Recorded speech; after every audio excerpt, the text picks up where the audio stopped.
Hello everyone, welcome to Bright Brain Academy. तो आज हम शुरू करने वाले हैं इलेक्ट्रिसिटी। अब हर किसी को पता है इलेक्ट्रिसिटी क्या है, what is electronics component, what is electric charge. तो हम उसको डिटेल में आज पढ़ेंगे। तो व्हाट इज इलेक्ट्रिसिटी?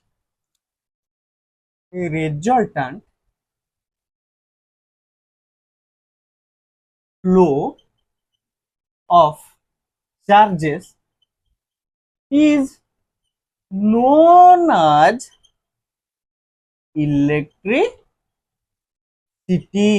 मतलब continuous flow of charges in wire is known as electricity. What is charge? What is current? What is electric current? ये सारे चीज आपके दिमाग में होगा, तो हम उसको अब जानेंगे। जो इलेक्ट्रिक करंट होता है, व्हाट इज करंट? करंट होता है flow of charges per unit time. Unit time मतलब कोई भी टाइम इंटरवल में चार्जेस की फ्लो कितनी हो रही है उसको हम करंट बोलते हैं। ठीक है, समझ में आया? तो उसका फॉर्मूला होता है I equal to Q by T। ये याद रखो। What is I, what is Q, what is T? इधर I है करंट, Q है चार्ज, T है टाइम। हम सबका यूनिट देख लेते हैं। किसका क्या यूनिट है?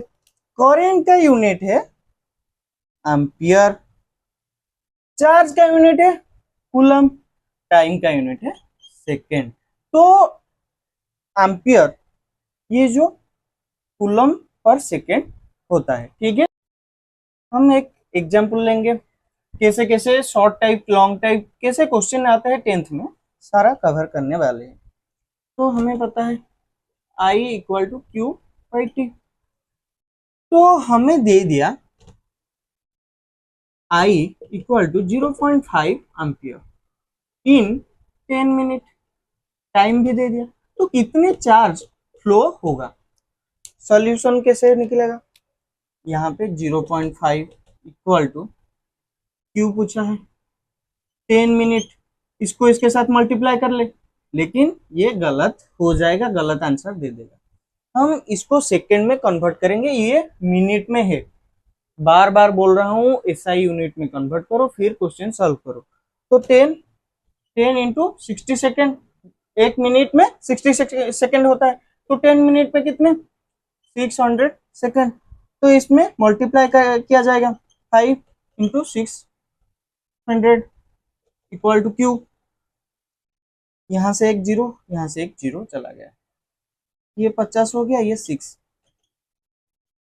300 कूलम। ठीक है, तो देखते हैं एक कूलम चार्ज में कितने इलेक्ट्रॉन होते हैं। 1 कूलम चार्ज में 6.6 इंटू 10⁶ इलेक्ट्रॉन होते हैं। तो एक इलेक्ट्रॉन में हमारा होता है 1.6 इंटू 10⁻19 कूलम होता है। ये दोनों को याद कर लो। ठीक है, हम मिली देखेंगे, माइक्रो भी देखेंगे। देखो 10⁻³ होता है मिली, क्योंकि ये आगे जाके हमें कैलकुलेशन में हेल्प करेगा। माइक्रो क्या होता है? 10⁻6 माइक्रो। ठीक है, मिली माइक्रो, इसको याद रख लो। अब हम जाएंगे करंट को कैसे मेजर करते हैं। इसके लिए हम यूज करते हैं एमीटर। What is ammeter?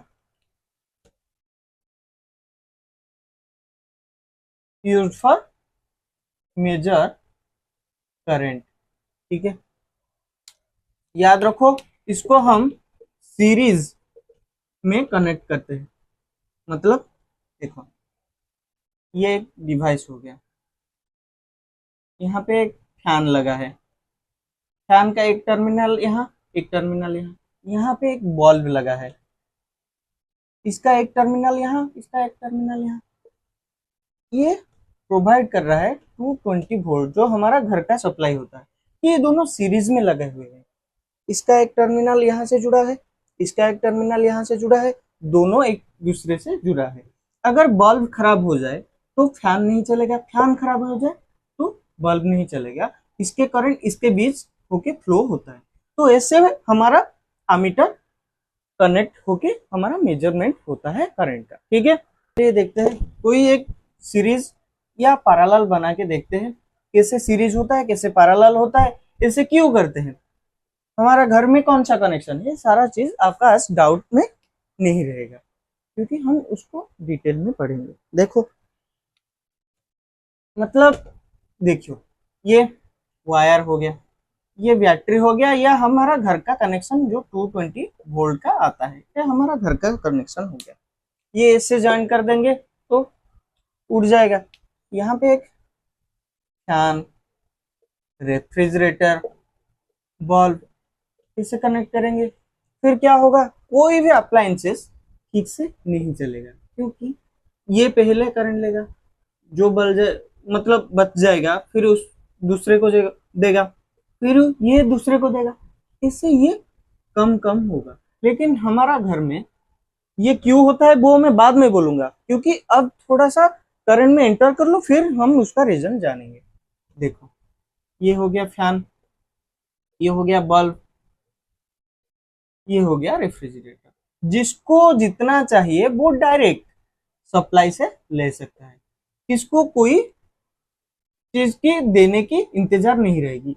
ये उसकी चल रहा है, ये उसकी, ये उसकी, अपने मर्जी से सब चल रहे हैं। ये हो गया पैरेलल, ये हो गया सीरीज। ठीक है, हम अब देखेंगे ये जो इलेक्ट्रिक वायर है उसमें करंट फ्लो कैसे करता है। ये प्लास्टिक में क्यों फ्लो नहीं करता, सूखी लकड़ी में क्यों नहीं फ्लो करता, किसी को पता है या पता नहीं वो मुझे डायरेक्टली बोलो, कमेंट में लिख दो।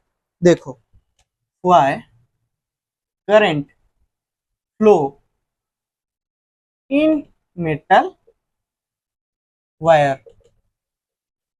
अगर किसी को पता नहीं और यहाँ पे समझ में आया तो लाइक करके जरूर जाना। ठीक है, तो हम पहले देखेंगे structure of atom of a metal. Structure of metal, metal का स्ट्रक्चर कैसे होता है।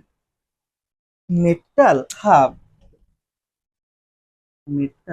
have lattice positive charge ion. ये पॉजिटिव होता है, पॉजिटिव चार्ज आयन उसके लैटिस में होता है, मतलब इर्द गिर्द चारों तरफ होता है। उसके जो आउटर मोस्ट इलेक्ट्रॉन होता है वो लूजली बाउंड होता है, लूजली बाउंड, BOUND, किसके साथ, अपने कोर पार्ट के साथ लूजली बाउंड होता है उसके आउटर मोस्ट इलेक्ट्रॉन। ठीक है, उसके जो इलेक्ट्रॉन होता है वो फ्रीली मूविंग होता है, फ्रीली मूविंग। ये हो गया उसका स्ट्रक्चर। हम उसके बाद क्या देखेंगे, क्या देखेंगे कि मेटल में चार्ज कैसे फ्लो करता है, यही देखेंगे ना। तो देखिए ये एक वायर हो गया, इसके ऊपर अब कोई भी इलेक्ट्रिक फील्ड अप्लाइड नहीं है, तो यहाँ पे जो इलेक्ट्रॉन है रैंडमली घूम रहा है। तो इसके ऊपर हम अगर इलेक्ट्रिक फील्ड अप्लाई कर ले या कोई भी बैटरी सोर्स इसको दे दे तो क्या होगा, तो इस पे हम अगर बैटरी सोर्स अप्लाई कर दे तो ये जो रैंडम इलेक्ट्रॉन को एक पाथ दिखाएगा, ये उनका टीचर है जिसके कारण ये फ्लो करने लगेंगे एक साथ, एक जिस पाथ में हम उनको लेना चाहे तो उसको लेके जा सकते हैं थ्रू ए वायर। समझ में आया, आया या नहीं, अगर आया हो तो लाइक कर दो। तो हम अब देखेंगे हाउ स्विचेस वर्क। देखो ये एक बल्ब है, ऐसे जुड़ा है, यहाँ पे करंट सप्लाई दे रहा है, ये डायरेक्ट जल रहा है। लेकिन हम अगर एक स्विच उसमें अप्लाई कर दे, स्विच ऐसे होता है, ये ओपन होता है, ओपन। अगर इस चीज को हम यहाँ पे लगा दे तो ये हो गया क्लोज, क्लोज सर्किट। हम सर्किट सॉल्व करना भी सीखेंगे। तो यहाँ पे बल्ब ग्लो करने लगता है क्योंकि इलेक्ट्रिक चार्ज फ्लो होने लगता है थ्रू बल्ब। ठीक है, अगर यहाँ तक वीडियो अच्छा लगे तो लाइक शेयर एंड सब्सक्राइब करना मत भूलना। Thank you.